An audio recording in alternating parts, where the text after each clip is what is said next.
Welcome to Sweet Life Beat Life. We hope this video helps. In this video, I will explain how much melatonin for sleep step by step. Start by identifying your age, sleep goal, and any medications before choosing a dose. I'll walk through typical adult doses, adjustments for older adults, and notes for children and teens.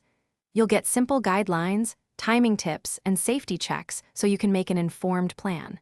Stay with me and take notes for practical, easy steps. Begin with a low melatonin dose and only increase if sleep onset does not improve after several nights.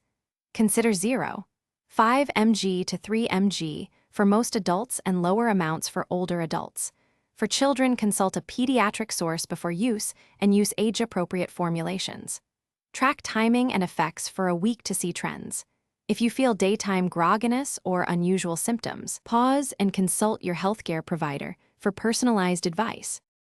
If you are finding this video helpful, please subscribe and like to support more sleep tips.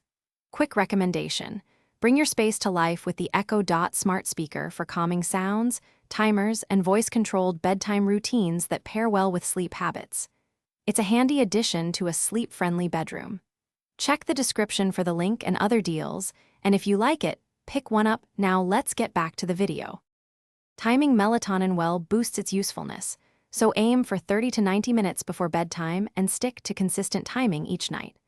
Watch for next-day drowsiness and avoid driving if you feel groggy.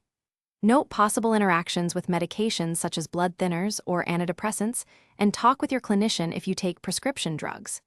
Keep doses small, use short-term trials, and reassess benefits and side effects after a week or two. Thanks for watching. Consider subscribing if we helped you.